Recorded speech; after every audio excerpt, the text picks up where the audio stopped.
Hey there, and welcome to tonight's journey into one of the most tender and mysterious moments in all of biblical history.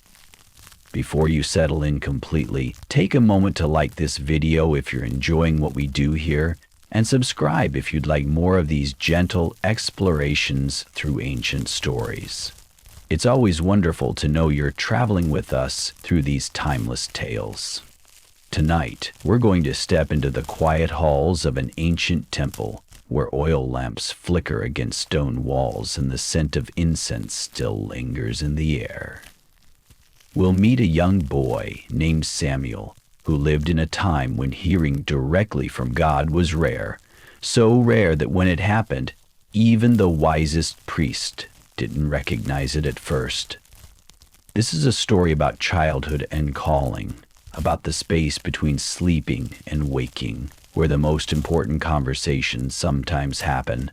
It's about an old man losing his sight but gaining wisdom, and a young boy whose ears were somehow tuned to hear what others couldn't. We'll walk through the hills of ancient Israel, where the Ark of the Covenant rested in a simple shrine at Shiloh.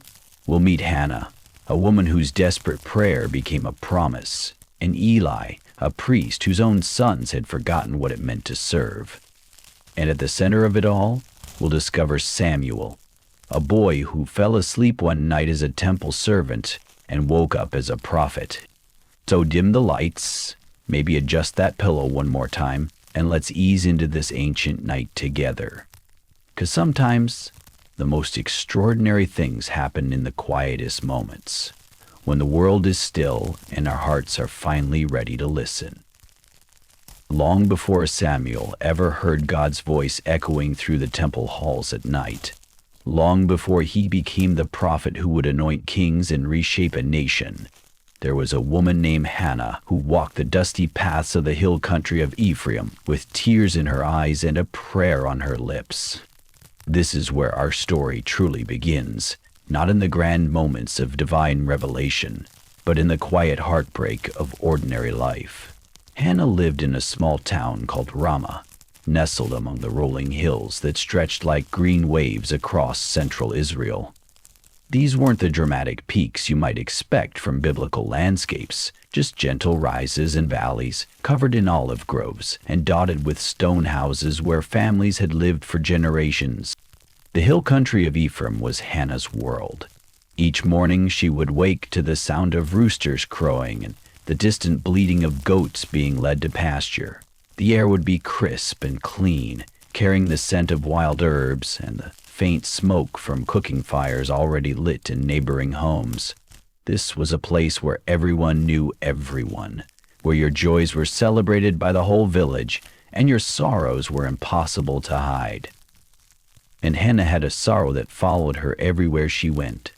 Her husband Elkanah was a good man, a Levite who took his family's spiritual responsibilities seriously. He loved Hannah deeply, but in those days, love wasn't always enough.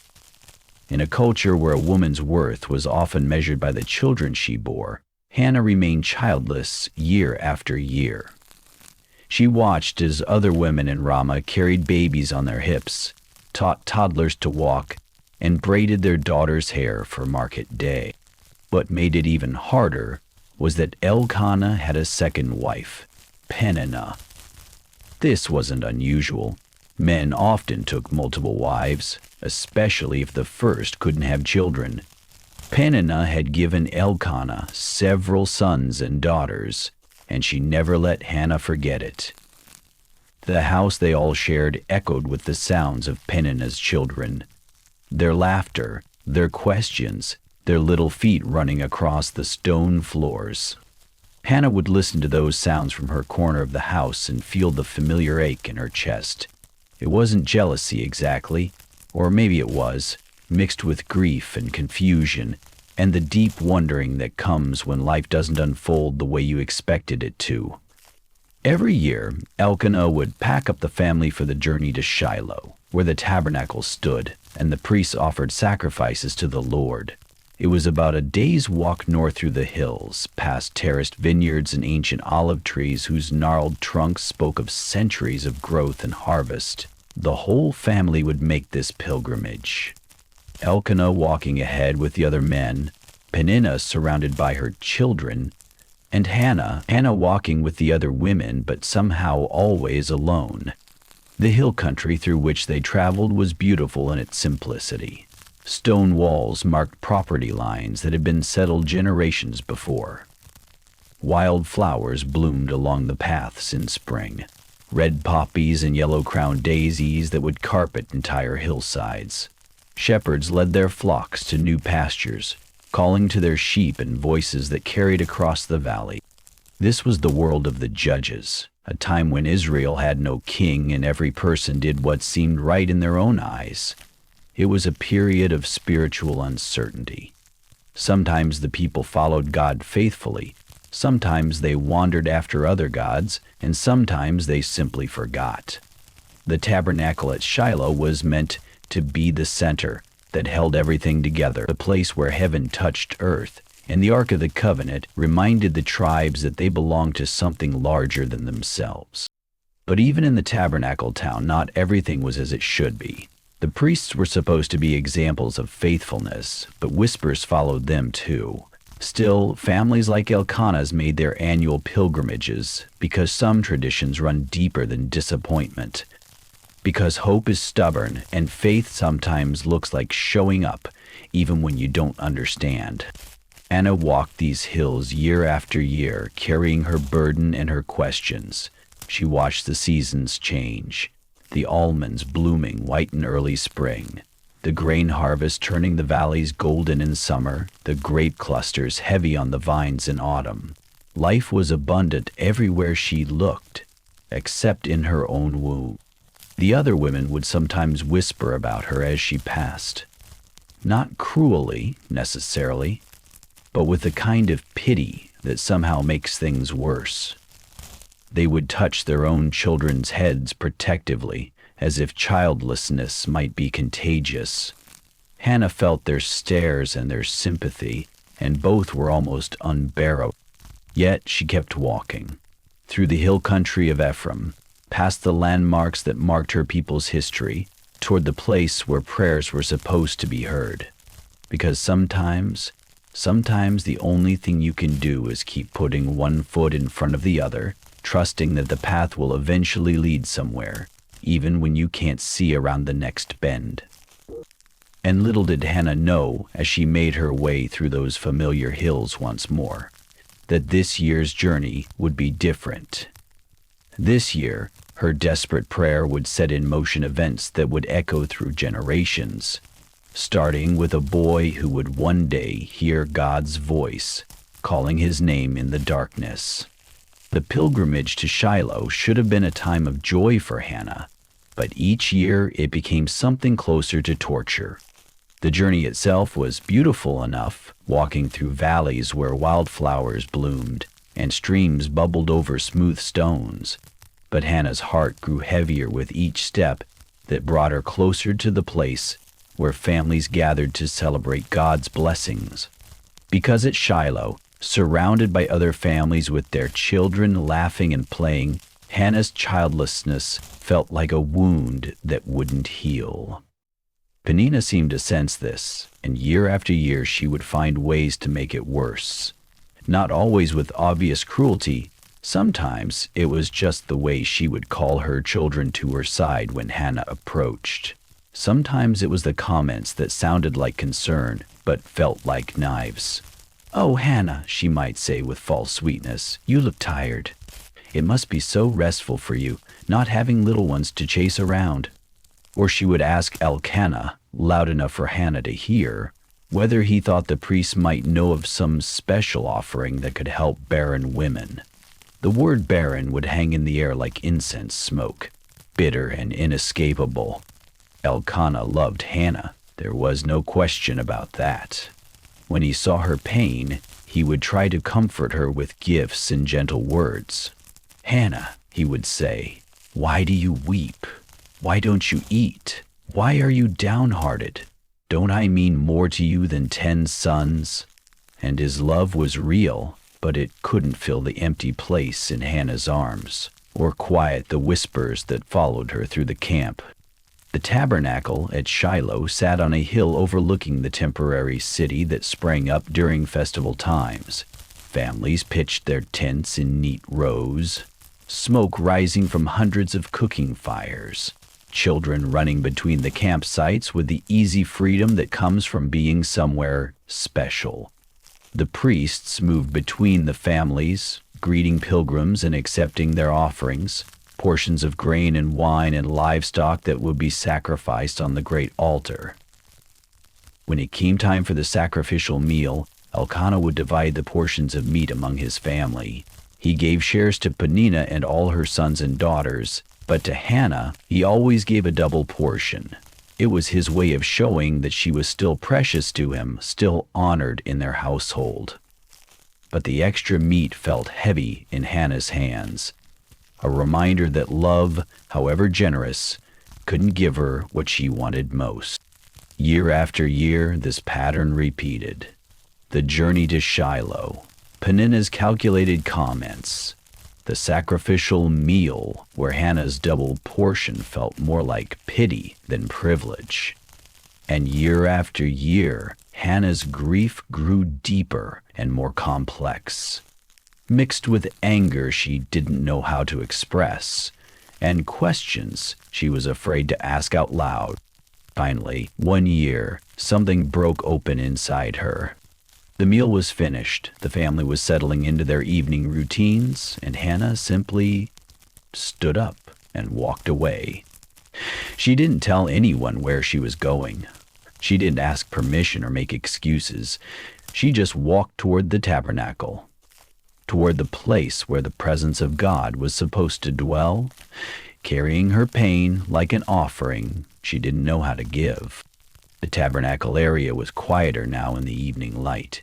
Most families were back at their campsites, children being prepared for bed, adults sharing stories around their fires. Hannah found herself near the doorpost of the tabernacle, in a space that felt both public and private, close enough to the holy place to feel its significance, but far enough from the crowds to speak from her heart without being overheard. And then she began to pray. Not the formal prayers she had been taught as a child, not the careful words that sounded proper in public. This was something rawer, a prayer that came from the deepest places of her soul, where disappointment and hope wrestled with each other in the darkness. She wept as she prayed, tears that had been building for years finally finding their release. Her lips moved silently, forming words that were meant for God alone. She made a vow that surprised even her. If the Lord would give her a son, she would give him back. She would dedicate him to God's service for his entire life. He would never taste wine, never cut his hair, never belong fully to her, because he would belong first to the one who made him possible. It was a desperate bargain, the kind of promise you make when you have nothing left to lose. Hannah poured out her heart with an intensity that made her whole body shake. She was so lost in her prayer, so deep in her conversation with God, that she didn't notice the figure watching her from nearby. Eli the priest had been observing her strange behavior, her silent weeping, her moving lips, her obvious distress, and he drew the wrong conclusion entirely. In his experience, people who acted this way at the tabernacle were usually drunk, overwhelmed by the festival atmosphere and too much wine. "How long are you going to stay drunk?" he asked her, his voice sharp with disapproval. "Put away your wine." Hannah looked up, startled out of her deep prayer. Her face was streaked with tears, her eyes red from weeping, and for a moment she couldn't find words to respond. Here was the high priest of Israel, the man who was supposed to understand spiritual matters better than anyone, and he thought she was drunk. "Not so, my lord," she finally managed to say. "I am a woman deeply troubled. I have not been drinking wine or beer. I was pouring out my soul to the Lord." Her voice was quiet but steady as she continued. "Do not take your servant for a wicked woman. I have been praying here out of my great anguish and grief. Something in her tone, in the raw honesty of her words, made Eli pause and look at her more carefully. He saw then what he had missed before, not drunkenness, but desperation, not impropriety, but the kind of prayer that comes from a heart breaking open before God. "Go in peace," he said gently, his voice now filled with kindness instead of judgment, "and may the God of Israel grant you what you have asked of him." Hannah felt something shift inside her chest, not quite hope yet, but something like the possibility of hope. "May your servant find favor in your eyes," she replied, and for the first time in months she managed to eat when she returned to her family. She didn't know yet that her prayer had been heard, that the child she longed for was already being woven together in the mind of God. She only knew that she had finally spoken the deepest truth of her heart, and somehow that felt like the beginning of an answer. The months following Hannah's prayer at Shiloh passed differently than the years before. There was still sadness.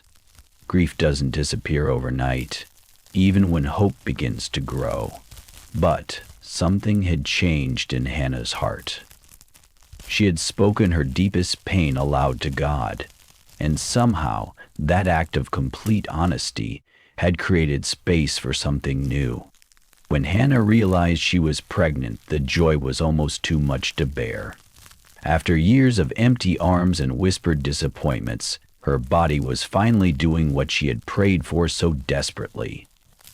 But alongside the joy came something unexpected, a quiet sense of solemnity. Because Hannah remembered her vow. In her moment of greatest need, she had promised God that if he gave her a son, she would give him back. It's one thing to make such a promise when you have nothing. Another thing entirely when you're feeling a tiny life growing inside you, when you're already imagining what it will be like to hold your child, to teach him to walk, to watch him grow. The pregnancy was everything Hannah had dreamed it would be. Elkanah was tender and attentive, bringing her special foods and making sure she rested when she needed to. Even Peninnah seemed to soften slightly, perhaps recognizing that Hannah's joy didn't diminish her own children, or maybe just moved by the obvious happiness that radiated from the woman who had been so sad for so long. When labor began, Hannah was surrounded by the women of Ramah who had prayed for this moment almost as much as she had. They had watched her pain for years, and now they gathered to help bring her child into the world. In those days, birth was a community event. Women helping women through the dangerous and beautiful passage from pregnancy to motherhood. And when Samuel finally arrived, when Hannah first held her son in her arms and looked into his tiny, perfect face, she understood for the first time why her heart had been breaking all those years. It wasn't just because she wanted a child. It was because she was meant to love this child, this specific, particular little boy who was now breathing against her chest. She named him Samuel, which means heard by God, because that's what he was, the living proof that God had heard her desperate prayer in the temple courtyard. Every time she spoke his name, she was remembering that moment when Eli had blessed her and told her to go in peace. Every time she called him to her side, she was celebrating the faithfulness of a God who sees the deepest longings of the heart. The early years with Samuel were precious beyond description. Hannah threw herself into motherhood with the intensity of someone who had waited so long for the privilege. She nursed him and sang to him and watched his every expression with wonder. She taught him his first words and celebrated his first steps, and marveled at the way his personality began to emerge. Curious and gentle, and somehow already marked by a seriousness that seemed unusual in such a young child. Elkanah loved watching Hannah with their son. The sadness that had shadowed her for so many years was replaced by a kind of radiant contentment. Their house was filled with Samuel's laughter and Hannah's singing, the sounds of a family that had been waiting for this completion. But even in the midst of this joy, Hannah never forgot her promise. Each year, when Elkanah prepared for the family pilgrimage to Shiloh, Hannah would find reasons to stay home. "I will wait until the boy is weaned," she told her husband. "Then I will take him and present him before the Lord, and he will live there always."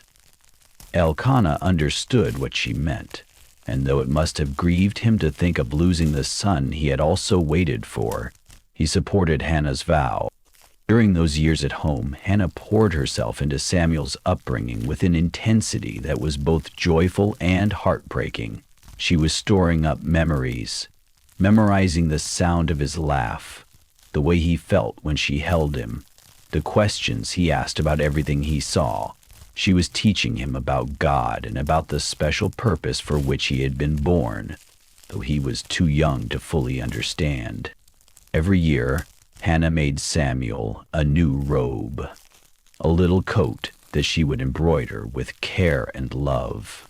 She would hold the fabric in her hands and think about how tall he was getting, how his face was changing from baby roundness to little boy angles. And she would remember her promise.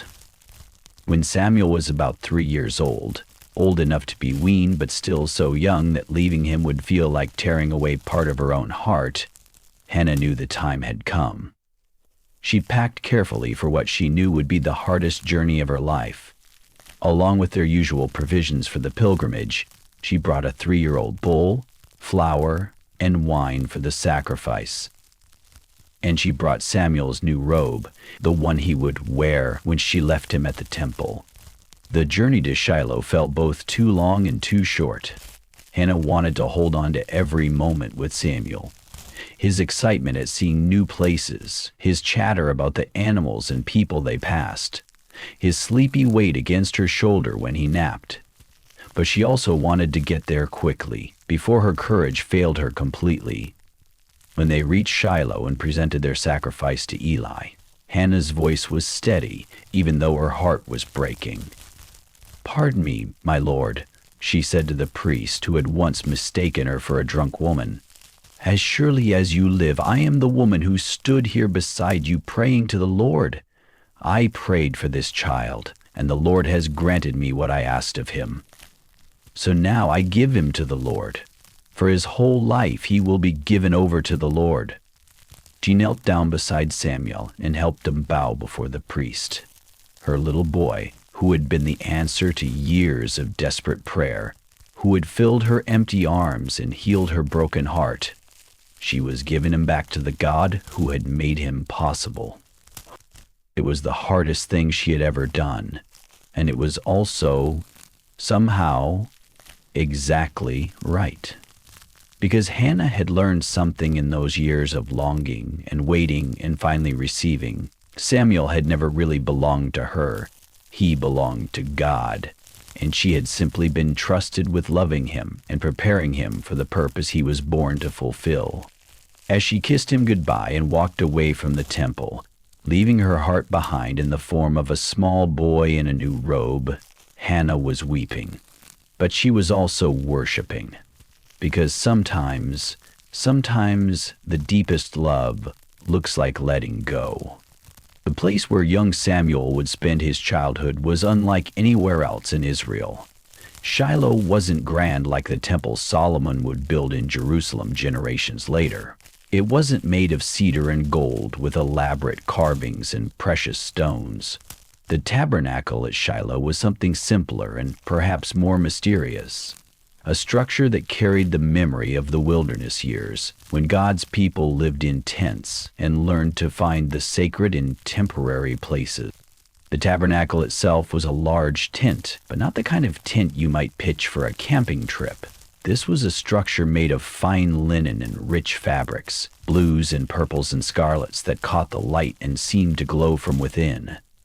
The frames were made of acacia wood overlaid with gold, creating walls that were both beautiful and portable. Everything about it spoke of a God who could be present anywhere, who didn't need a permanent address to make his home among his people. But by Samuel's time, the tabernacle had been at Shiloh for generations. What had once been temporary had become permanent in the way that temporary things sometimes do. Stone foundations had been laid beneath the tent structure. Permanent buildings had grown up around it to house the priests and store the various implements needed for worship. The courts where sacrifices were offered had been expanded and improved over the years. At the heart of it all sat the Ark of the Covenant, that mysterious golden box that contained the stone tablets Moses had brought down from Mount Sinai, along with a jar of manna from the wilderness years and Aaron's rod that had budded. The ark was kept in the Holy of Holies, behind a thick curtain that only the high priest could pass through, and only once a year on the Day of Atonement. For little Samuel, this would become home. The sounds that would mark his days were unlike those of any other child in Israel. Instead of roosters crowing to mark the dawn, Samuel would wake to the morning sacrifice, the bleating of lambs and the crackling of fire on the altar. Instead of his mother's voice calling him to breakfast, he would hear the priests chanting their ancient prayers in voices trained to carry across the courts. The rhythm of life at Shiloh followed the rhythm of worship.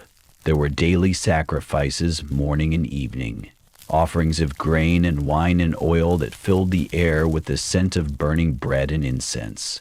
There were festival times, when pilgrims would arrive from all over Israel, turning the normally quiet shrine into a bustling temporary city of tents and cooking fires and celebration. Samuel's duties would start small, as they always did for children in the service of the temple. He would help tend the lamps that burned before the Lord, cleaning the wicks, refilling the oil, making sure the light never went out. This wasn't just busy work. These lamps were sacred, representing the constant presence of God among his people. To let them go out would be unthinkable. He would also help prepare the showbread, the 12 loaves that were placed on the golden table in the holy place each week, representing the 12 tribes of Israel constantly before God. Samuel would learn to grind the fine flour, to measure the oil and frankincense, to shape the loaves just so. And when the week was over and fresh bread replaced the old, he would help the priests eat the bread that had served its sacred purpose. The priests who became Samuel's teachers and surrogate family were men devoted to a calling that stretched back to Aaron, Moses' brother. They wore special garments, tunics of fine linen, sashes woven with blue and purple and scarlet threads, turbans that marked their sacred office.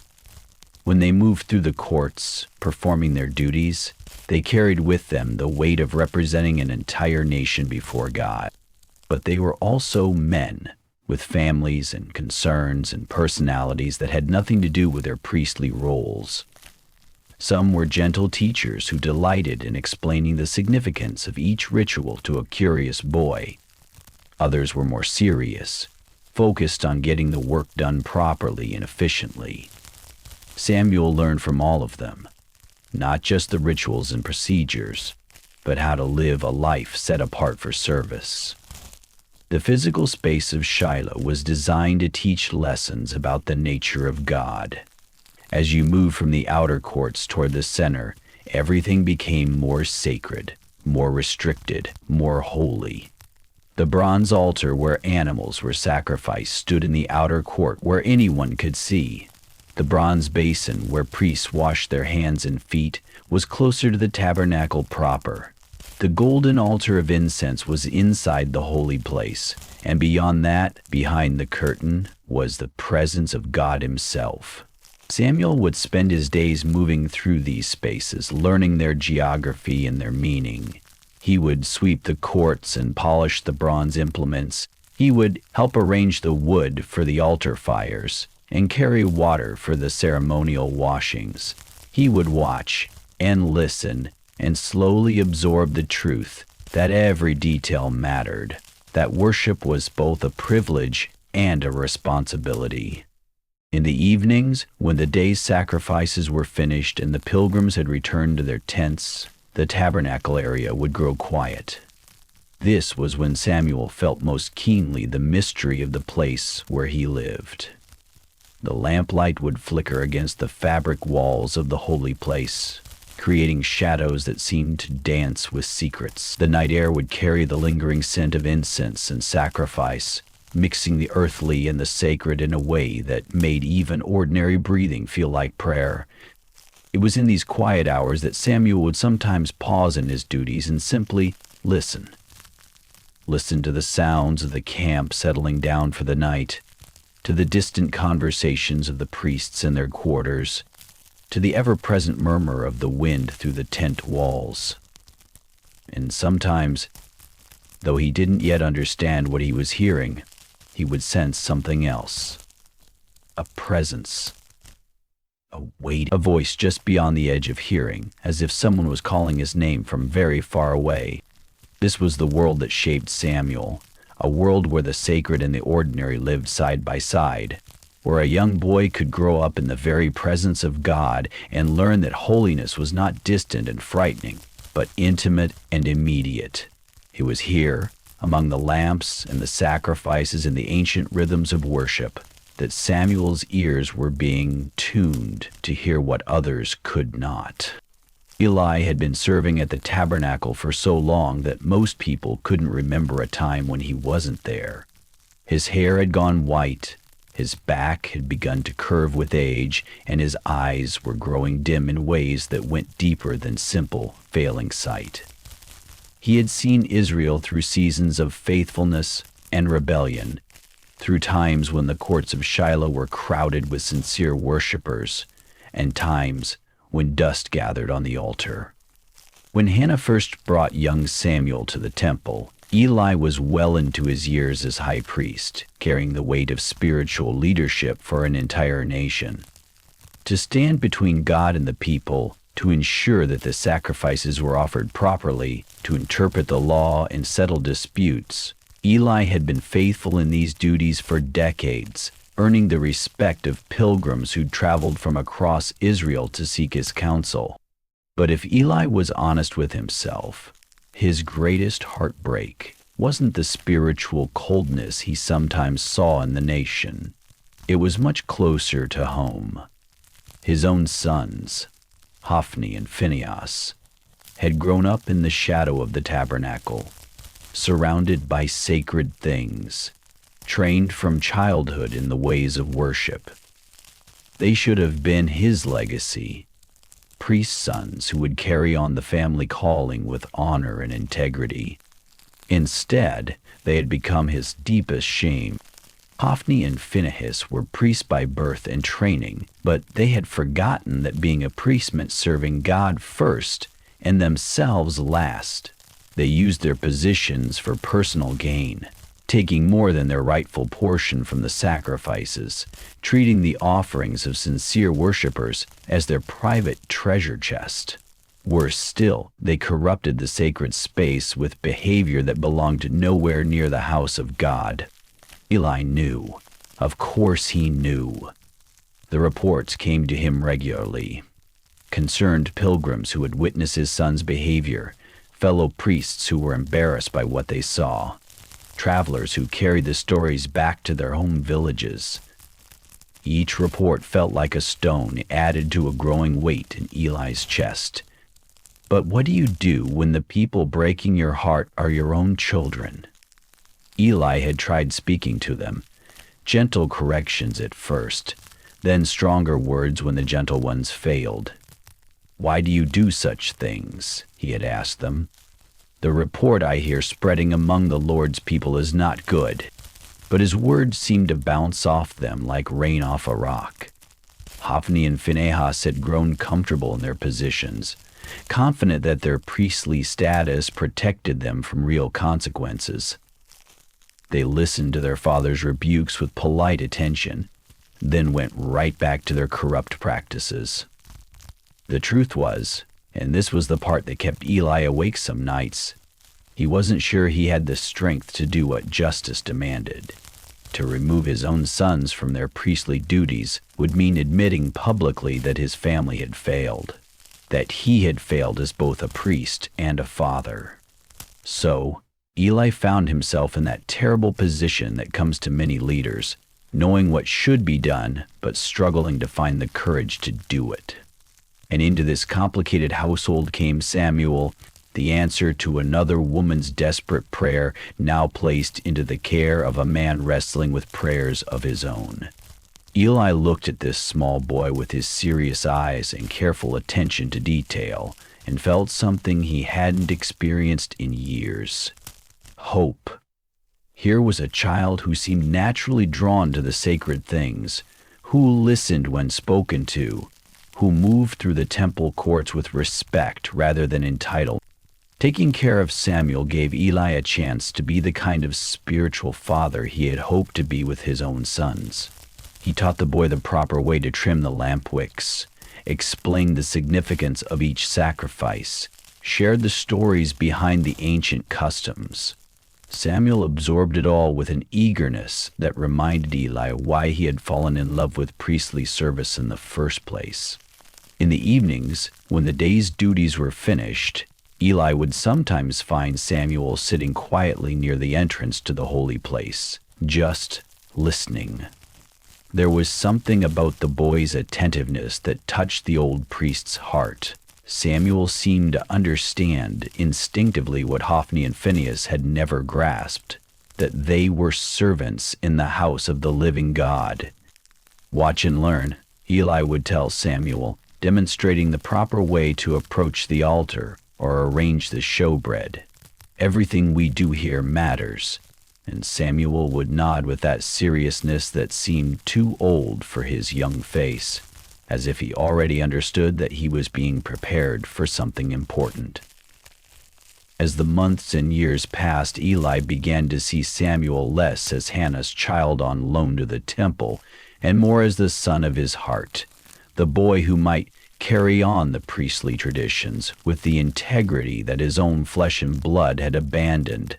Samuel was growing taller, his understanding of spiritual matters deepening in ways that amazed even Eli. But even as he delighted in Samuel's growth, Eli carried the weight of knowing that judgment was coming.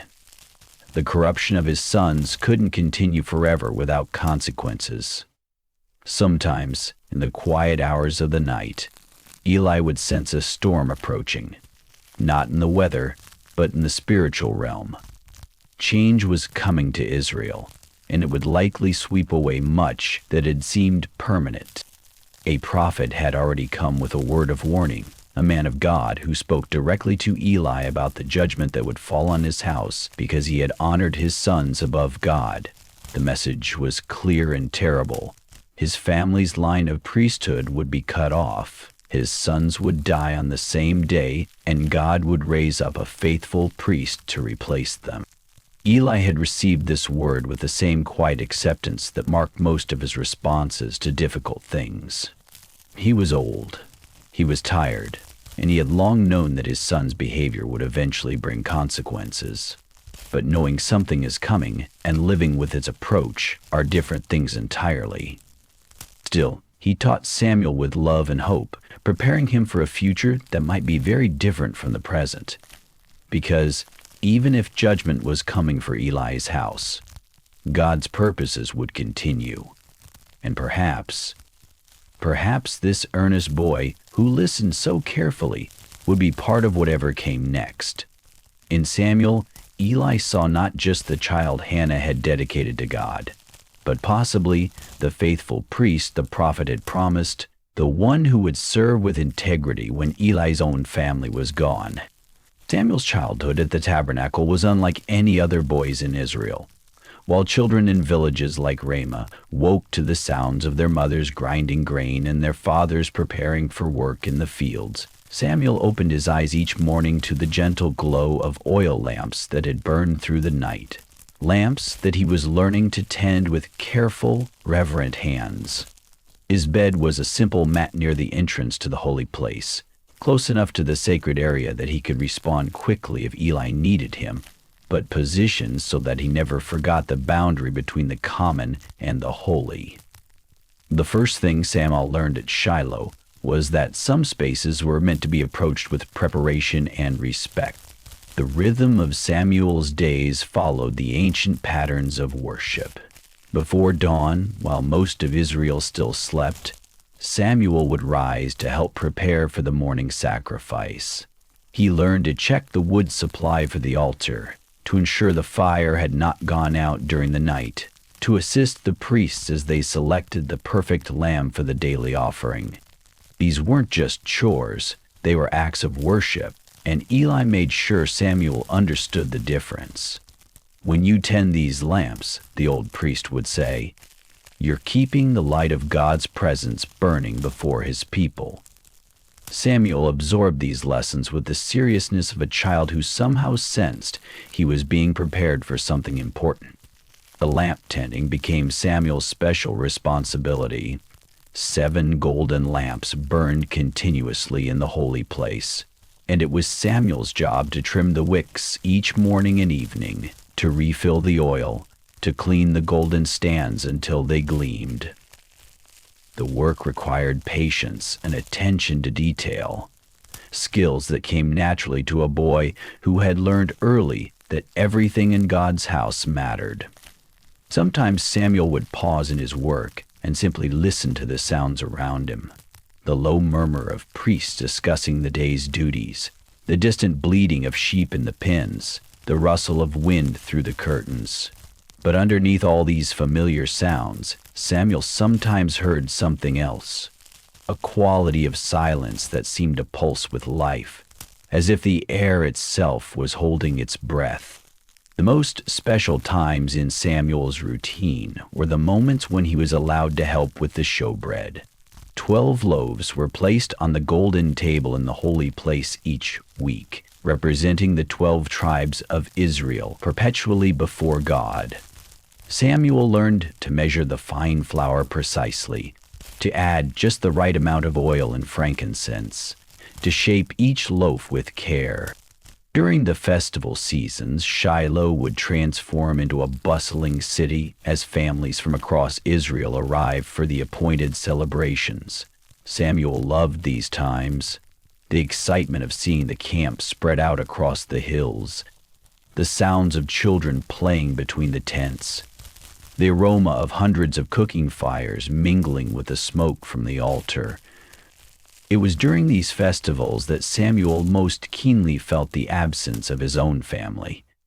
He would watch fathers teaching their sons the proper way to approach the altar, mothers braiding their daughters' hair for the celebration. Samuel belonged to the temple community now, and the priests treated him with kindness. But sometimes the ache of missing his mother would catch him unexpectedly. Hannah's annual visits were the highlight of Samuel's year. She would arrive with Elkanah during one of the festival seasons, carrying a carefully sewn robe that had been made specifically for her growing son. These robes weren't just clothing. They were love made tangible, each stitch a prayer, each careful measurement a mother's way of staying connected to the child she had given to God. During Hannah's visits, Samuel would show her everything he had learned. How to trim the lamp wicks without smoking the flames, how to arrange the altar wood, how to assist the priests without getting in their way. Hannah would listen with tears in her eyes, proud of her son's growth, but grieving the daily moments she was missing. "Are you happy here?" she would ask him each year. And Samuel would always nod yes, because he was. The tabernacle had become home in ways he couldn't fully explain. The priests had become his teachers and surrogate fathers. The rhythms of worship had shaped his days until he couldn't imagine any other way of living. But there were also times, usually in the quiet evening hours when his duties were finished, when Samuel would sit near the entrance to the holy place and simply wait. He wasn't sure what he was waiting for exactly. Sometimes he thought he could almost hear something, a voice just beyond the edge of hearing. a presence just beyond the edge of sight. Eli noticed Samuel's unusual attentiveness to these quiet moments. The old priest had served at the tabernacle long enough to recognize when someone was being drawn into deeper spiritual awareness. He began to teach Samuel not just the mechanics of temple service, but the heart of listening prayer, how to quiet his mind, how to wait in God's presence. God speaks to those who learn to listen, Eli would tell him, but listening is more than just hearing. It's learning to recognize his voice among all the other voices that compete for our attention. Samuel treasured these teachings, storing them away in his heart like seeds that would one day sprout into something he couldn't yet imagine. He was growing taller. His voice was beginning to change, and his understanding of spiritual matters was deepening.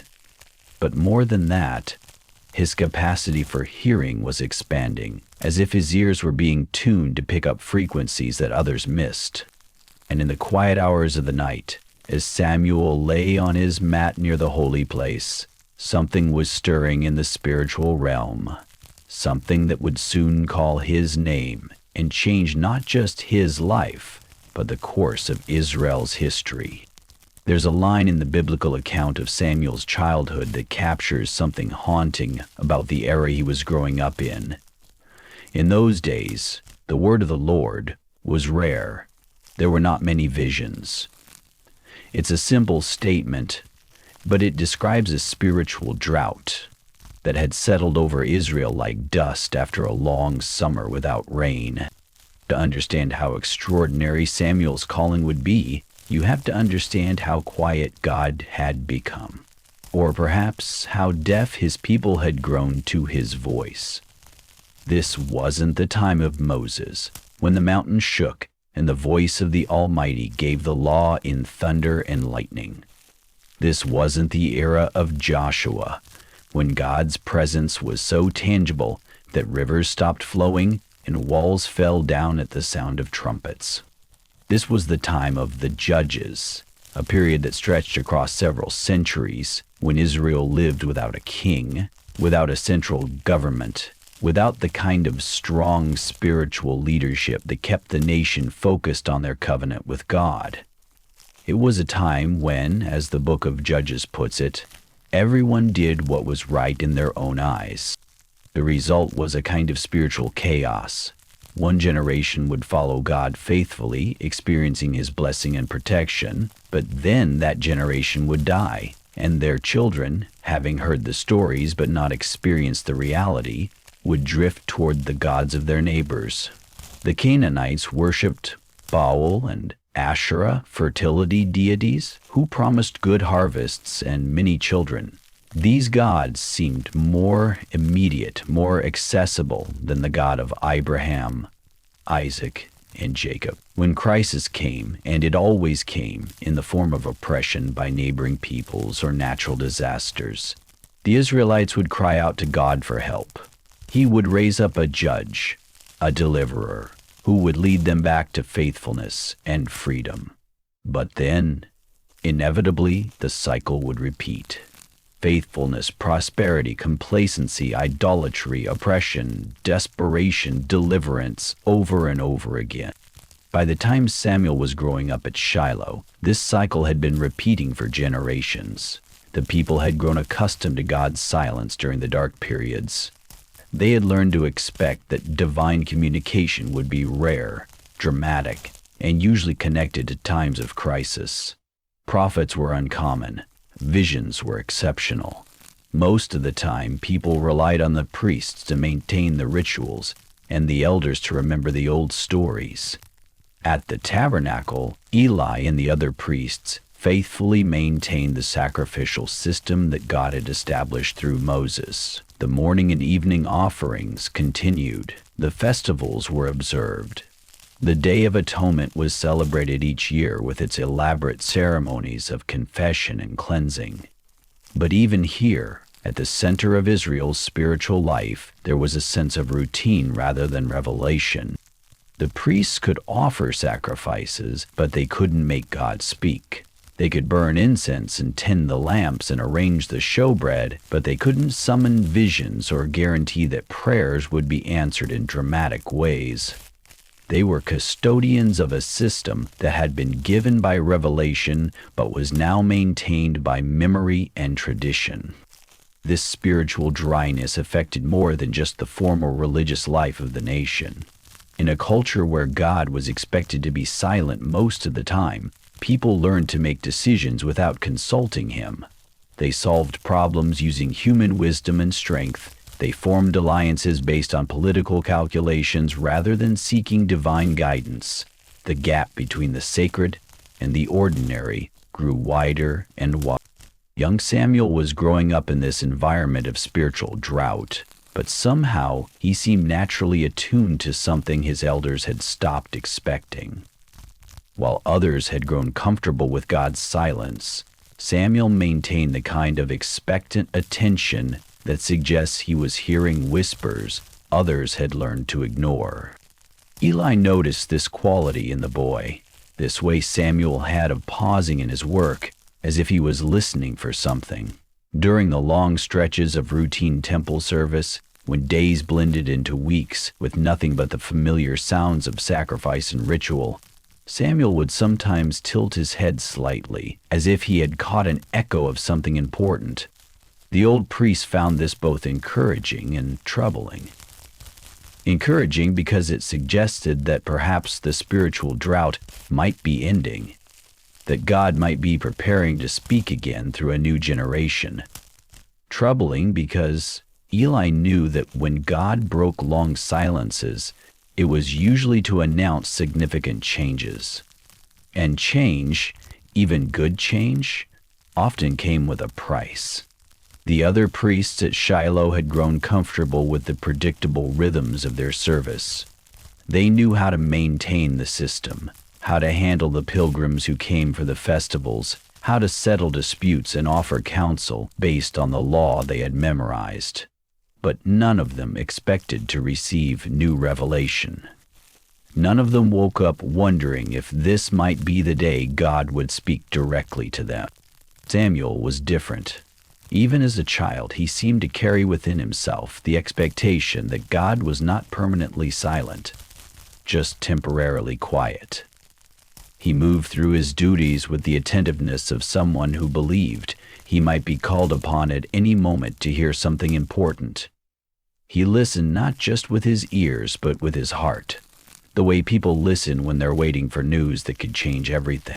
This quality of expectant listening was perhaps the most important preparation Samuel received for what was coming. In a time when words from God were rare, when visions had become exceptional, when most people had grown comfortable with silence, Samuel was learning to wait with his ears open. He was being shaped into the kind of vessel that could hold a word from the Lord without being shattered by its weight. And in the spiritual realm, something was stirring. The drought was about to end. The silence was about to be broken. And a young boy whose heart had been tuned to listen would soon discover that his name was about to be called, not just once, but repeatedly, until he learned to answer properly. While young Samuel was learning the sacred rhythms of temple service and growing in spiritual sensitivity, a very different kind of education was taking place in the same hallowed grounds. Hophni and Phinehas, Eli's sons, had grown up in the tabernacle just as Samuel was doing, but somehow, surrounded by all the same holy things, they had learned entirely different lessons. These weren't outsiders who had come to corrupt the priesthood. They were born into it, raised in it, trained from childhood in the proper procedures and sacred responsibilities. They knew exactly how the sacrificial system was supposed to work, which made their abuse of it all the more shocking. They weren't ignorant. They were willfully corrupt. The sacrificial system God had established through Moses was precise and purposeful. When people brought animals to be sacrificed, specific portions were designated for the altar, specific portions were returned to the worshipers for their meal, and specific portions went to the priests as their rightful share. This wasn't arbitrary. It was a carefully balanced system that honored God, provided for the priests, and allowed the worshippers to participate in a sacred meal. But Hophni and Phinehas had decided the system was too restrictive for their tastes. Instead of waiting for their proper portion to be prepared, they would send servants with 3-pronged forks to plunge into the cooking pots while the meat was still boiling. Whatever the fork brought up, they claimed as theirs, often the choice pieces that should have gone to the worshippers who had brought the sacrifice. Even worse, they sometimes demanded raw meat before it had been properly offered to God at all. This violated the most basic principle of sacrifice, that God's portion came first, always. They were essentially stealing from God and from the people who had come to worship him, turning the sacred act of sacrifice into an opportunity for personal profit. The people who came to Shiloh noticed, of course. Families who had traveled long distances and brought their best animals for sacrifice would watch in dismay as Eli's sons grabbed the choicest portions for themselves. Some worshippers tried to object. "Please wait until the fat is burned off as an offering to God, then you can take whatever you want." But the servants of Hophni and Phinehas had been instructed to respond firmly, "No, hand it over now. If you don't, we'll take it by force." Word of these abuses spread throughout Israel like ripples from a stone thrown into still water. People began to stay away from Shiloh, unwilling to subject themselves to the humiliation of having their offerings essentially stolen. Others came reluctantly, bringing smaller sacrifices than they might have otherwise, knowing that the best portions would be taken anyway. But the corruption went deeper than just greed.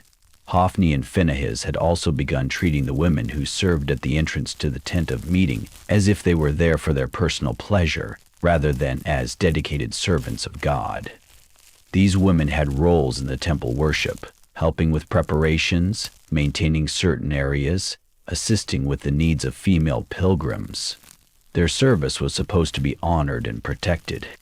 Instead, Eli's sons used their position of authority to exploit and abuse women who had come to serve God. This wasn't just personal sin. It was a desecration of the holy place itself, a corruption of the sanctuary that was supposed to be a place of refuge and worship for all of God's people. The reports came to Eli regularly. Concerned priests would speak to him privately about what they had witnessed. Pilgrims would approach him with complaints about his son's behavior. Fellow elders from other parts of Israel would mention the growing scandal during their visits to Shiloh. Each conversation added weight to the burden Eli carried, but also highlighted his terrible dilemma. These weren't just corrupt officials he could dismiss from service. They were his sons, men he had raised, taught, and loved. More than that, they were priests by birthright, members of the Levitical line that had been set apart for sacred service. To remove them from their positions would be an admission that his own family had failed in their sacred calling. So Eli tried the approach that many parents attempt with adult children who are making destructive choices. He talked to them. He pleaded with them. He reminded them of their responsibilities and warned them about the consequences of their actions. "Why do you do such things?" he asked them. "I hear from all the people about these wicked deeds of yours. No, my sons, the report I hear spreading among the Lord's people is not good." But Hophni and Phinehas had grown comfortable in their corruption. They had convinced themselves that their positions were secure, that their father wouldn't really take action against them, that the people's complaints were just the grumbling of those who didn't understand how things really worked. They listened to Eli's words with the kind of superficial attention that children give to lectures they've heard before, then went right back to their abusive practices. The tragedy was that Eli's rebuke, however heartfelt, came without consequences. The old priest spoke the right words, but couldn't bring himself to take the right action. He honored his sons above God, hoping that words would accomplish what decisive action was required to achieve. Meanwhile, young Samuel watched and learned from this family drama unfolding around him. He saw how corruption could take root even in sacred places when accountability was lacking.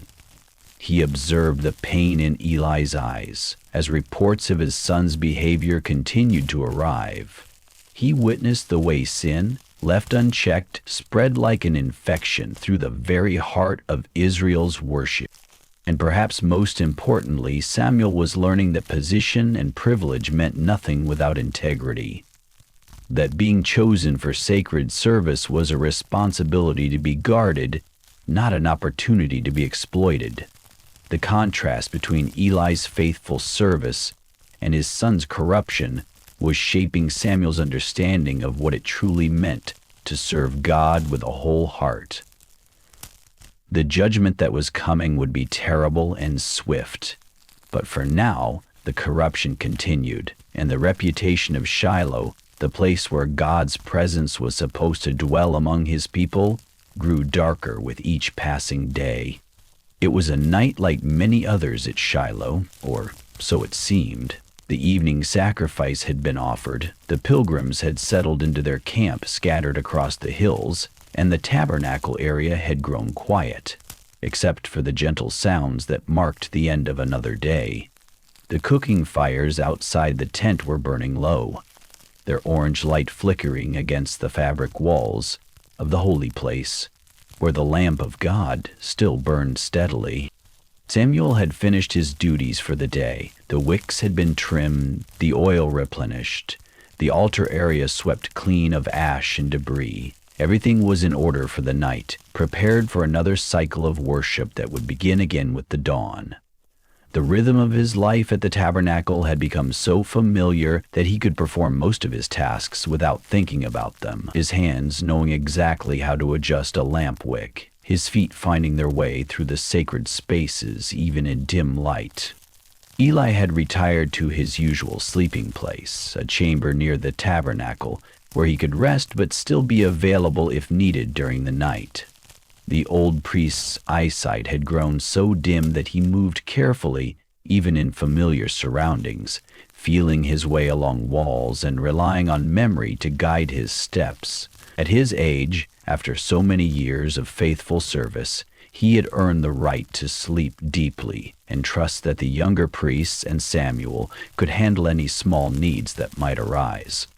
Samuel spread his sleeping mat in its usual spot near the entrance to the holy place, close enough to respond if called, but positioned respectfully outside the most sacred area. This had been his sleeping arrangement for years now. A simple mat, a rough blanket, and the sense of security that came from being in God's house. The lamp of God provided just enough light to make the space feel warm rather than dark, and Samuel had long ago grown comfortable with the unique sounds of the tabernacle at night. There were always subtle noises in the quiet hours, the settling of wooden frames, the whisper of fabric moving in night breezes, the distant sounds of the camp outside. Samuel had learned to distinguish between normal night sounds and anything that might require attention. Tonight, everything seemed perfectly ordinary. The lamp flames burned steady and bright, casting their familiar patterns of light and shadow on the walls. The air carried the lingering scent of incense and sacrifice, mixed with the clean smell of oil and polished bronze. Samuel lay down on his mat and let his body relax after the day's work. His muscles carried the pleasant tiredness that comes from useful labor, the kind of fatigue that makes sleep come easily and deeply. He had grown several inches in recent months, and Eli often commented on how quickly the boy was becoming a young man. His voice was changing, his understanding of spiritual matters was deepening, and his sense of calling to temple service was growing stronger. As he settled into sleep, Samuel's last conscious thoughts were the same as always: gratitude for the privilege of serving in God's house, anticipation of tomorrow's duties, and that familiar sense of waiting that had become part of his spiritual life. He had learned to fall asleep listening, not straining to hear anything in particular, but maintaining the kind of open attentiveness that had become second nature to him. The tabernacle grew quieter as the night deepened. The sounds from the camp outside faded as families settled into sleep. Even the night watch priests moved softly, maintaining their vigil without disturbing the sacred silence that settled over Shiloh like a blanket. The lamp of God continued to burn, its light a constant reminder of the divine presence that dwelt among Israel. Samuel's breathing grew deep and regular as sleep took hold. His young body, tired from the day's service, relaxed completely. His mind, which had been active with thoughts of duties and responsibilities, gradually quieted into the peaceful rest that comes to those whose consciences are clear and whose hearts are at peace. But in the spiritual realm, something was stirring. The long silence was about to be broken. The drought of divine communication that had lasted for generations was about to end, with a word that would echo through the corridors of Israel's future. God was preparing to speak. Not to the high priest in his chamber, not to the experienced priests who had served for decades, but to a young boy sleeping on a mat near the holy place. The lamp of God flickered slightly, not from any earthly breeze, but as if responding to a presence that had entered the sacred space. The air itself seemed to hold its breath, charged with the kind of anticipation that comes just before lightning strikes. Something was gathering in the silence.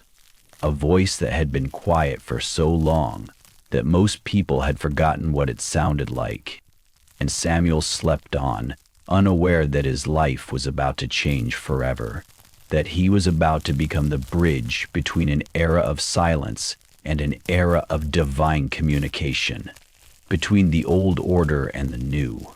In just a few hours, his name would be called from the darkness, and nothing at Shiloh, nothing in Israel, would ever be quite the same again.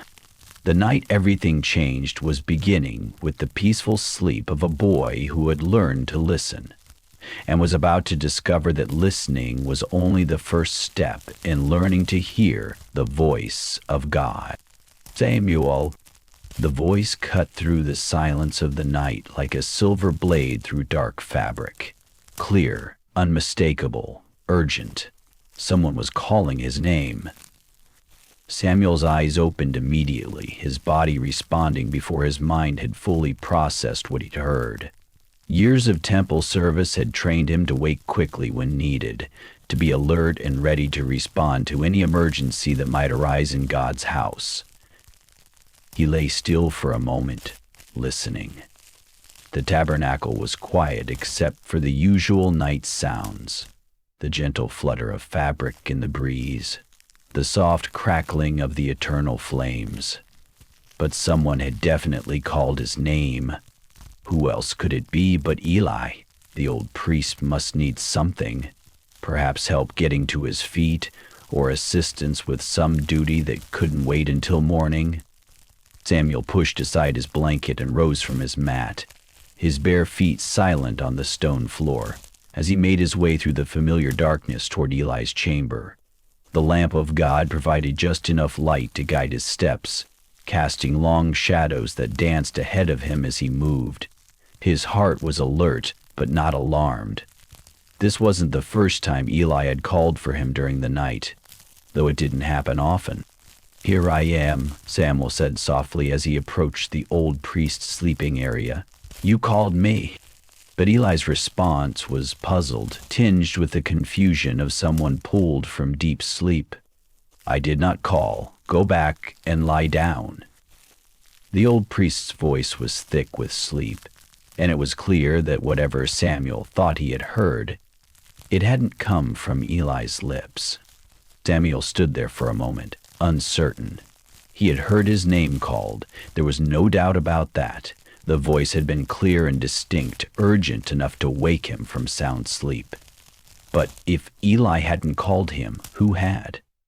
There were other priests sleeping in the tabernacle area, But none of them would call Samuel by name in the middle of the night, unless there was some emergency, and there was no sign of any crisis. "I'm sorry to have disturbed you," Samuel murmured, and made his way back to his sleeping mat.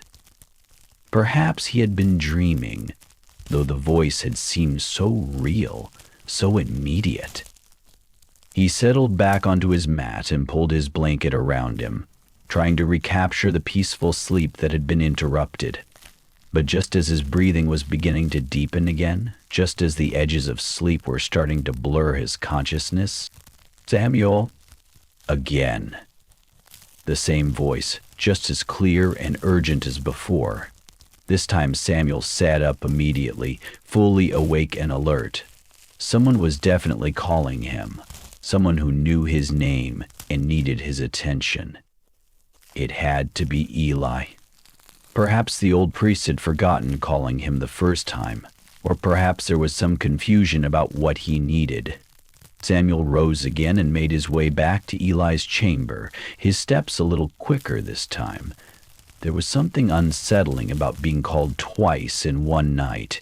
It suggested urgency, perhaps even emergency. "Here I am," he said again, standing near Eli's sleeping place. "You called me." But Eli's response was the same as before, though perhaps with a touch more firmness. "My son, I did not call. Go back and lie down." The old priest was more awake now, and his voice carried the authority of someone who was certain about what he was saying. He had not called Samuel, not once, not twice. Samuel felt a flutter of confusion in his chest. He was absolutely certain he had heard his name called, twice now, by the same voice. But Eli was equally certain that he had not been the one calling. Was Samuel losing his mind? Was he so tired that he was hearing things that weren't there? He had never experienced anything like this before. "Yes, sir," Samuel replied quietly, and returned to his mat once more. But sleep felt elusive now. He lay in the darkness, listening intently to every sound, trying to understand what was happening. The tabernacle was peaceful, the lamp of God burned steadily, and there was no sign of any disturbance that might explain the voice he kept hearing. Perhaps it had been a dream after all, though it hadn't felt like a dream. Dreams had a different quality, a kind of fuzzy unreality that made them recognizable as products of sleep. This voice had been immediate, present, real in a way that dreams never were. But what other explanation could there be? Samuel was just beginning to drift towards sleep again when it happened a third time. "Samuel," now he was certain. This was not a dream, not his imagination, not some trick of a tired mind. Someone was calling his name with clear intention and obvious urgency. And if it wasn't Eli, then who could it be? Samuel rose from his mat once more, but this time he moved more slowly, his mind working as he walked. "Here I am," he said when he reached Eli's chamber for the third time. "You called me." But something was different in Eli's response this time. The old priest was fully awake now, and as Samuel spoke, something seemed to dawn in his expression. A recognition, a sudden understanding that made his eyes widen despite their dimness. "I did not call, my son," Eli said slowly. But then he paused, and when he spoke again, his voice carried a weight of realization that made Samuel's heart skip a beat. "Lie down, and if he calls you, say, 'Speak, Lord, for your servant is listening.'" Words hung in the air between them like incense smoke, heavy with meaning that Samuel didn't yet fully understand. "If he calls you." Eli wasn't talking about another priest, or a servant, or any human voice. He was talking about something else entirely. Someone else entirely. God was calling Samuel's name in the darkness, and the old priest, who had served faithfully for decades, who had grown accustomed to divine silence, was teaching a young boy how to answer when the voice of the Almighty broke through the quiet of an ordinary night. Samuel returned to his mat with Eli's words echoing in his mind, "Speak, Lord, for your servant is listening." The phrase felt weighty on his tongue as he practiced it silently, preparing for what might come next. His heart was beating faster now, not with fear exactly, but with the kind of nervous anticipation that comes when you realize you're about to step into something much larger than yourself. He lay down on his mat, but sleep was impossible now. Every nerve in his body was alert, waiting. The tabernacle around him seemed different somehow. Not just a familiar building where he performed daily duties, but a place where heaven and earth touched, where the God of Israel might choose to speak to a young boy who had learned to listen in the silence. The lamp of God flickered in the holy place, its light creating patterns of shadow and illumination that seemed more meaningful than they had just an hour before. Samuel found himself holding his breath, straining to hear, not just with his ears, but with something deeper, some faculty of spiritual perception that had been developing in him without his full awareness. And then it came again. "Samuel, Samuel!" This time the voice was unmistakable in its divine authority. This wasn't a human voice calling through the darkness. This was something that seemed to come from everywhere and nowhere at once, filling the sacred space with a presence that made the very air feel alive. Samuel's body trembled, not with fear but with recognition, the deep cellular understanding that he was in the presence of the Holy One. "Speak, Lord, for your servant is listening," Samuel whispered, his voice barely audible but carrying all the surrender and attention he could muster. And then, silence. But not an empty silence. A silence full of gathering, as if words were being chosen with infinite care, as if the message about to be delivered would carry weight that could reshape nations. When God began to speak, his words came with a clarity that burned themselves into Samuel's memory. Not just the sounds, but the meaning, the emotion, the terrible certainty behind them. This wasn't a gentle bedtime conversation or a comforting word of encouragement. This was judgment, specific, personal, and devastating.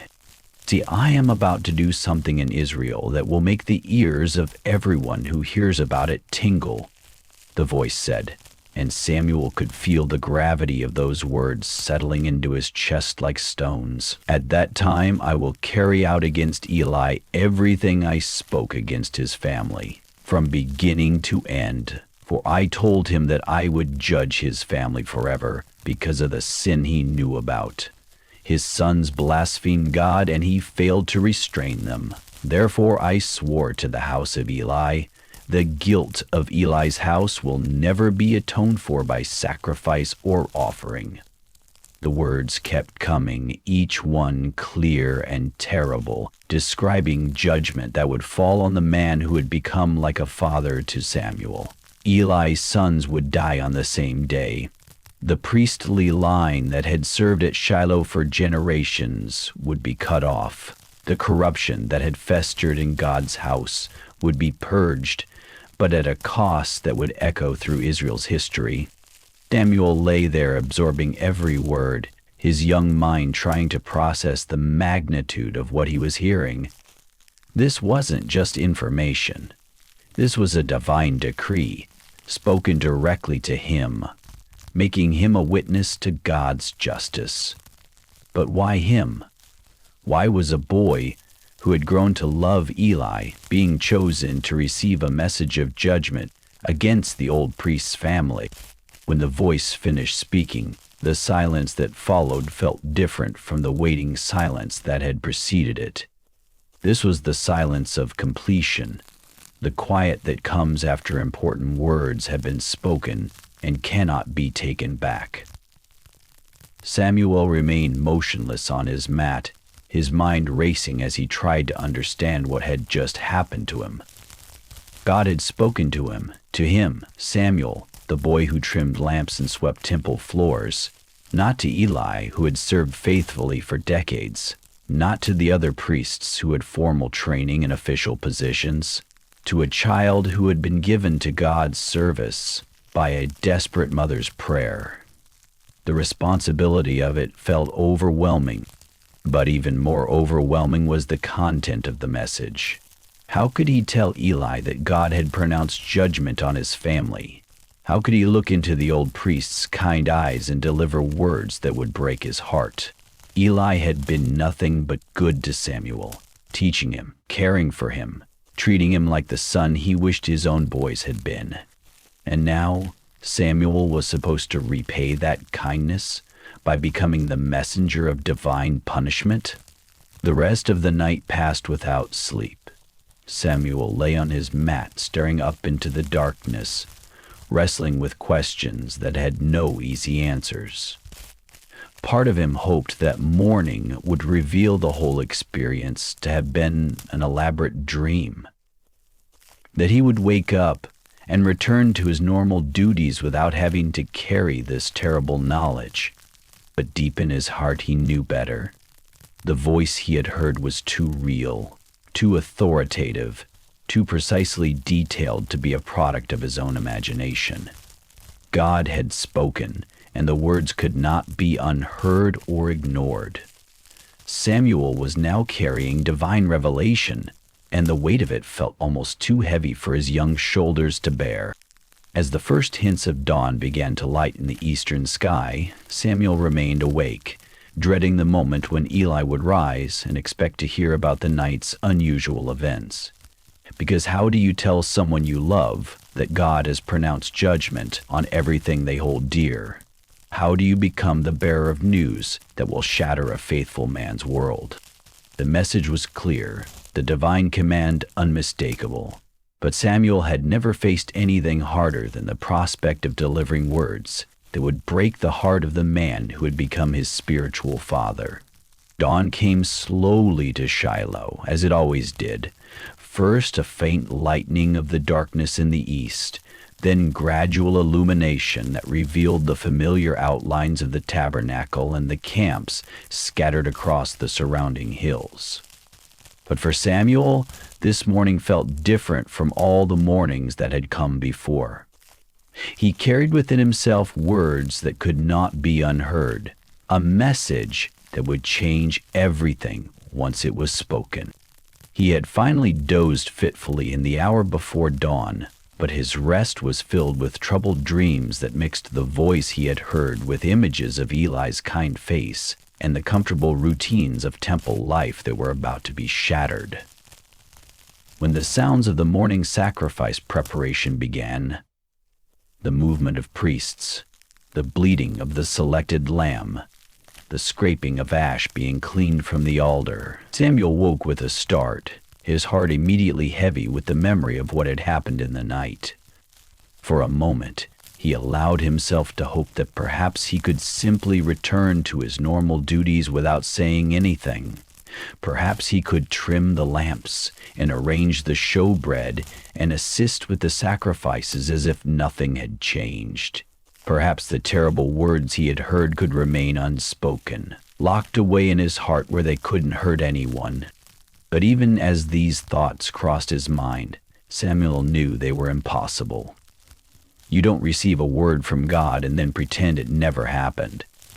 The very idea felt like a betrayal of the trust that had been placed in him. And somehow, despite his youth and inexperience, Samuel understood that being chosen to hear divine revelation came with the responsibility to deliver it faithfully. Still, he moved slowly through his morning preparations, delaying the inevitable moment when he would have to face Eli. He tended the lamps with unusual care, checking and rechecking the oil levels. He swept areas that were already clean. He arranged and rearranged items that were already perfectly in order. Anything to postpone the conversation he dreaded, but knew he could not avoid. The other priests noticed his subdued demeanor, but attributed it to tiredness. "You seem quiet this morning, Samuel," one of them commented. "Did you sleep poorly?" Samuel managed a weak smile and mumbled something about strange dreams, which was true enough, though it didn't capture the reality of what he had experienced. As the morning sacrifice was completed and the routine duties of the day began, Samuel saw Eli moving slowly through the tabernacle area, making his way with the careful steps of someone whose eyesight could no longer be trusted. The old priest was looking for him. Samuel could sense it in the purposeful way Eli was moving, despite his physical limitations. When their eyes met across the court, Eli's expression was knowing and gentle. The old priest had been thinking about the previous night's events too, and he understood that something significant had happened in the darkness. His years of faithful service had taught him to recognize the signs of divine encounter, even if he hadn't experienced one himself in recent memory. "Samuel, my son," Eli called softly, and Samuel felt his heart sink even as he obediently approached. The old priest's voice carried both affection and authority, the tone of someone who cared deeply but who also understood the seriousness of spiritual matters. They found a quiet corner of the tabernacle area, away from the bustle of morning preparations and the curious ears of other priests. Eli sat down heavily on a stone bench, his age showing in the way he moved, and gestured for Samuel to sit beside him. For a moment, neither of them spoke, the old priest giving Samuel time to gather his courage, the young boy struggling to find words that could convey the magnitude of what he had heard. "What was it he said to you?" Eli asked finally, his voice gentle but firm. "Do not hide it from me. May God deal with you, be it ever so severely, if you hide from me anything he told you." The formal nature of Eli's request, almost like an oath, made it clear that this was not a casual conversation. The old priest was invoking his authority and his right to know what God had revealed in his own household. Samuel could no longer delay or deflect. The moment of truth had arrived. Samuel took a deep breath and began to speak. His voice was quiet at first, barely above a whisper, but it grew stronger as he continued. He repeated the words exactly as he had heard them, not softening their impact, not adding his own interpretation, just delivering the message with the faithfulness of someone who understood the weight of divine communication. As Samuel spoke, he watched Eli's face carefully. The old priest's expression didn't change dramatically. There was no explosion of anger or denial, no collapse into despair. Instead, there was a kind of sad acceptance, as if the words Samuel was speaking confirmed something Eli had been expecting for a long time. When Samuel finished, silence settled between them like a heavy blanket. Eli sat perfectly still, his hands folded in his lap, his dimmed eyes looking toward the holy place where he had served God faithfully for so many years. Samuel waited, uncertain whether he should speak again or simply sit quietly while the old priest processed what he had heard. Finally, Eli spoke. His voice was calm, resigned, but not bitter. "He is the Lord. Let him do what is good in his eyes." Those simple words carried more weight than all the protests or arguments that Samuel had feared might come. Eli wasn't trying to negotiate with God or find some way around the judgment that had been pronounced. He was accepting divine justice with the same faithful submission that had marked his years of service. In that moment, Samuel understood something profound about what it meant to serve God. That faithfulness sometimes meant accepting consequences you didn't want, trusting divine wisdom even when it brought pain, and maintaining reverence for God's character even when his judgments fell on those you loved. The conversation was over, but its impact would last forever. Samuel had delivered his first prophetic message, and Eli had received it with the grace of a man who knew that God's ways, however difficult, were ultimately righteous. After that night when God first spoke to Samuel in the darkness of the tabernacle, something fundamental changed in the young man's life.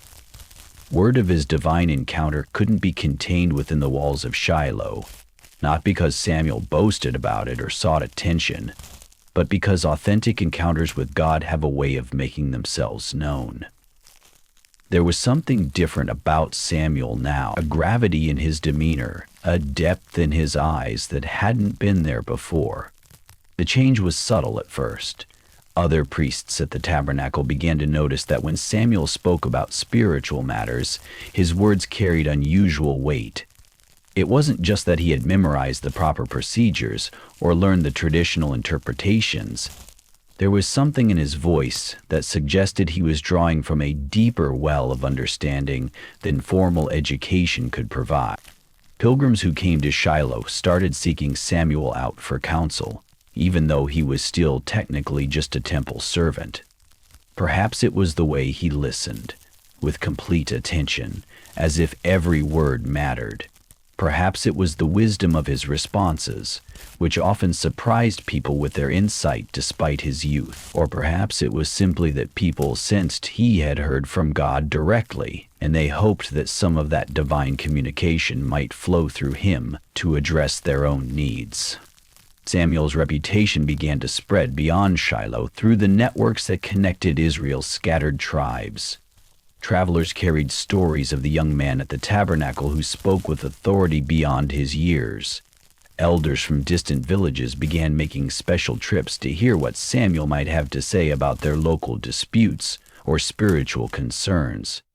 What had started as whispered curiosity gradually became widespread recognition that something significant was happening at Shiloh. But Samuel didn't let this growing attention change his fundamental approach to life and service. He continued to perform his daily duties with the same careful attention he had always shown. The lamp still needed tending, the altar still required preparation for the daily sacrifices, the showbread still had to be arranged with precision. Samuel understood instinctively that his calling to hear from God didn't exempt him from faithful service in smaller matters. The most remarkable thing about Samuel's emerging prophetic ministry was how consistently his words proved true. When he offered guidance about personal matters, events unfolded as he had suggested. When he warned of coming difficulties, those difficulties materialized. When he promised that God would provide for specific needs, provision appeared. This wasn't dramatic fortune-telling or spectacular miracles. It was the steady, reliable accuracy that marked authentic communication from God. Eli watched this development with mixed emotions. On one hand, he was deeply proud of the young man he had helped raise and train. Samuel's faithfulness, wisdom, and obvious divine calling were sources of great joy to the old priest. But Eli also knew that Samuel's rise as a prophet coincided with the approaching judgment on his own family. Every confirmation of Samuel's prophetic gift was also a confirmation that the terrible words spoken in the night would surely come to pass. Still, Eli continued to mentor Samuel with the same love and care he had always shown. If anything, the old priest became more intentional about sharing his accumulated wisdom while he still had time. He taught Samuel not just about the mechanics of priestly service, but about the heart attitudes that made such service meaningful. He showed him how to discern between genuine spiritual hunger and mere curiosity in those who sought counsel. He helped him understand the weight of responsibility that came with speaking for God. Remember, Eli would tell Samuel during their quiet conversations, when people come to you for a word from the Lord, they're not just seeking information. They're looking for hope, for direction, for confirmation that God sees their situation and cares about their struggles. Handle their trust carefully. Samuel absorbed these lessons with the same serious attention he had always brought to his duties. He was learning that being a prophet wasn't primarily about receiving dramatic revelations or performing spectacular signs. It was about being a faithful conduit for God's voice in the ordinary struggles and decisions that filled people's daily lives. The political implications of Samuel's growing influence weren't lost on the tribal leaders who visited Shiloh. Israel was in a period of transition. The old system of judges was proving inadequate for the challenges the nation faced, and there was growing pressure to establish a more centralized form of government. Samuel's emergence as a recognized prophet meant that his voice would carry significant weight in whatever changes lay ahead. But Samuel seemed uninterested in political maneuvering or positioning himself for influence. When visitors tried to draw him into discussions about Israel's future governance or the relative strengths of different tribal leaders, he would redirect the conversation to spiritual matters. His focus remained on faithfulness to God rather than human political calculation. As months passed into years, Samuel's reputation spread throughout all Israel. From Dan in the north to Beersheba in the south, people began to speak of the young prophet at Shiloh, who heard from God and spoke truth. Delegations would arrive at the tabernacle seeking his counsel on matters of tribal disputes, questions of religious practice, and concerns about Israel's relationship with neighboring nations. Through it all, Samuel maintained the humble posture that had characterized his childhood service. He didn't seek to build a following or establish his own authority independent of God's. When people praised his wisdom, he deflected credit to the one who gave the insights. When they marveled at his accuracy, he reminded them that truth came from God, not from human cleverness. The boy who had learned to listen in the quiet hours of the night was becoming the man through whom God would speak to an entire nation. But Samuel's heart remained what it had always been, the heart of a servant, ready to hear and faithfully deliver whatever word the Lord might give, no matter how difficult or demanding that word might prove to be. The judgment that God had pronounced through Samuel came with the terrible swiftness that divine words often carry when their time arrives. It began with what seemed like just another crisis in Israel's ongoing struggles with their neighbors. The Philistines had gathered their forces and were threatening Israelite territory once again. This was nothing new. Conflicts with the Philistines had been a constant backdrop to life in Israel for generations. But this time, the Israelite response was different. Instead of trusting in God's protection and fighting with the courage that had marked their ancestors, the tribal leaders made a decision that revealed how far they had drifted from their spiritual foundations. Facing a stronger enemy force, they decided to bring the Ark of the Covenant from Shiloh to the battlefield, treating it like a magical talisman that would guarantee victory. The decision horrified Eli when he learned of it. The Ark wasn't a good luck charm to be carried into battle. It was the sacred symbol of God's presence among his people, the most holy object in Israel, the place where heaven touched earth in the most holy place of the tabernacle. To remove it from its proper location and use it as a military tool showed a fundamental misunderstanding of what the Ark represented. But the tribal leaders were desperate, and desperation often leads to poor decisions. They convinced themselves that having the physical symbol of God's presence with them would ensure divine favor, regardless of the spiritual condition of their hearts. They sent word to Shiloh that the ark should be brought to the army camp immediately.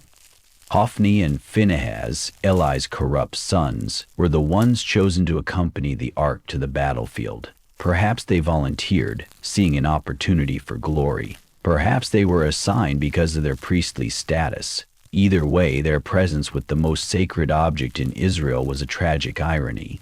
Men who had spent years dishonoring God's house, now serving as guardians of God's throne. When the ark arrived at the Israelite camp, the soldiers raised such a shout that the ground trembled. Their confidence was immediately boosted by the presence of what they believed would guarantee their victory. Even the Philistines heard the shouting and grew fearful when they learned that the gods of Israel had come to the camp. For a moment, it seemed as though the Israelites' faith in the ark's power might be justified. Back at Shiloh, Eli waited. The old priest sat by the gate of the tabernacle, his heart trembling not just for the outcome of the battle, but for the safety of the ark. His dim eyes strained toward the road, hoping to see messengers returning with news. Samuel stayed close to him during those long hours of waiting, both of them knowing that the words spoken in the night were about to be fulfilled in ways they could barely imagine. The battle was a catastrophe. The Philistines, terrified by the presence of the ark, but determined to fight anyway, threw themselves into combat with desperate fury. The Israelite army, overconfident because of the ark's presence, but spiritually unprepared for the battle, was routed completely. Thousands of soldiers died, including many of the tribal leaders who had made the decision to bring the ark in the first place. And in the chaos of defeat, the unthinkable happened. Hophni and Phinehas were killed, just as God had foretold. But worse still, the Ark of the Covenant, the very throne of God on earth, was captured by the Philistines. The symbol of Israel's identity, the guarantee of God's presence among his people, was carried away by uncircumcised foreigners who didn't know the Lord. The messenger who brought the news to Shiloh was exhausted, his clothes torn and dirt on his head in the traditional signs of mourning. He had run all the way from the battlefield, knowing that the news he carried would shatter the heart of everyone who heard it. When he arrived at the city gate where Eli waited, his first words were barely coherent. Israel has fled before the Philistines, and the army has suffered heavy losses. Your 2 sons, Hophni and Phinehas, are dead, and the Ark of God has been captured. The news hit Eli like a physical blow. His sons were dead, the sons he had loved despite their corruption, the sons whose behavior had brought judgment on his house. The army was defeated. The people he had served as priests for so many years were scattered and broken. But worst of all, the ark was gone. The focal point of his entire life's work was in the hands of Israel's enemies. When the messenger mentioned the capture of the ark, something broke in Eli's chest. The old priest, who had borne so much sorrow with dignity, who had accepted God's judgment with grace, could not bear this final blow. He fell backward from his seat, broke his neck, and died instantly. His 98 years of life ended with the news that God's throne had been removed from Israel. Samuel watched in horror as the man who had been like a father to him collapsed and died before his eyes. In the space of a few moments, everything that had defined life at Shiloh was swept away. The ark was gone. Eli was dead. The corrupt priesthood was ended, and Samuel was suddenly the only remaining link between Israel and the God who had spoken from the darkness. The era of the judges was ending in catastrophe and chaos. The old order was collapsing under the weight of its own corruption and spiritual compromise. But in the midst of all this devastation, a new chapter in Israel's history was beginning, and it would be written by the young man who would learn to hear God's voice and speak his words faithfully, no matter how difficult they might be to deliver. As we reach the end of Samuel's story, or perhaps more accurately, the beginning of Samuel's true ministry, it's worth pausing to consider what that night at Shiloh really meant. A young boy heard his name called in the darkness, learned to respond with listening ears, and received a message that would reshape the spiritual landscape of an entire nation.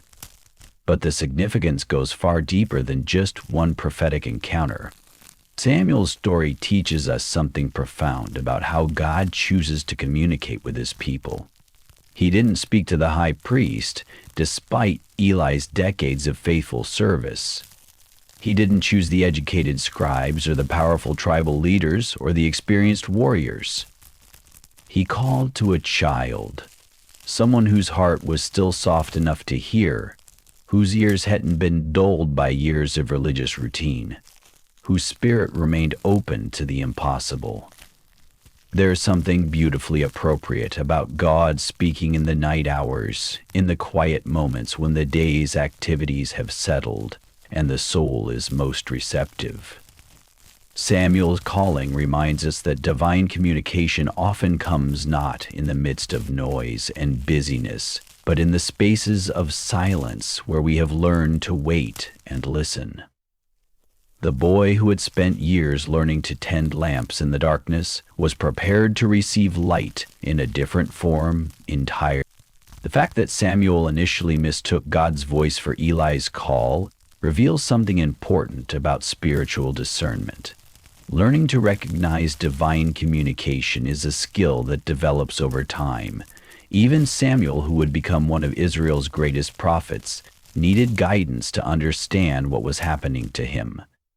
Eli's role in that moment, teaching Samuel how to respond properly to God's voice, shows how spiritual mentorship can be crucial in helping us recognize and respond to divine calling. But perhaps the most challenging aspect of Samuel's story is the content of that first message. God didn't speak to give comfort or encouragement. He spoke to announce judgment. The boy who had grown to love Eli was chosen to deliver words that would break the old priest's heart. This reminds us that authentic spiritual communication isn't always pleasant or easy. Sometimes divine truth cuts deeply, and faithful messengers must be willing to deliver difficult words with the same faithfulness they show in sharing good news. Samuel's response to this challenge, his willingness to speak the truth despite the personal cost, reveals the character that would mark his entire ministry. He could have softened the message, could have found ways to cushion its impact, could have kept silent and avoided the pain of being a bearer of bad news. Instead, he chose faithfulness to the word he had received, even when that faithfulness demanded enormous courage from someone so young. The way Eli received Samuel's message also teaches us something important about spiritual maturity. The old priest could have denied the word, could have argued with its content, could have blamed Samuel for bringing unwelcome news. Instead, he demonstrated the kind of humble submission to divine will that marks genuine faith, accepting God's judgment even when it brought personal devastation, trusting in divine justice even when it was painful to experience. As Samuel grew into his role as Israel's prophet, he carried with him the lessons learned in that first encounter. He understood that prophetic calling wasn't about personal glory or spiritual privilege.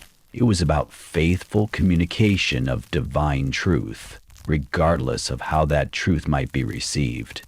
His ministry would span decades, guiding Israel through the transition from judges to monarchy, anointing kings, and speaking difficult truths to power. But it all began with a voice in the darkness and a young boy who learned to say, "Speak, Lord, for your servant is listening." That simple phrase, that posture of attentive submission, became the foundation for one of the most significant prophetic ministries in Israel's history. Samuel didn't seek out divine communication. He simply made himself available to receive it when it came. The story also reminds us that God's timing often surprises us. The divine word came during what seemed like an ordinary night, in the midst of routine temple service, when nothing in the circumstances suggested that anything extraordinary was about to happen. Samuel's calling teaches us to maintain spiritual alertness, even in familiar surroundings, to remain open to divine communication even when we're not actively seeking it. Perhaps most importantly, Samuel's story demonstrates that authentic encounter with God changes everything. The boy who heard his name called in the darkness never went back to being just a temple servant. That night transformed him into a prophet, a spiritual leader, a voice through which God would speak to an entire generation. Divine calling doesn't leave us unchanged. It marks us, shapes us, and sends us forth with purposes larger than ourselves. As you settle into sleep tonight, perhaps you'll remember Samuel lying on his mat near the holy place, learning to listen in the quiet hours when heaven seems closest to earth.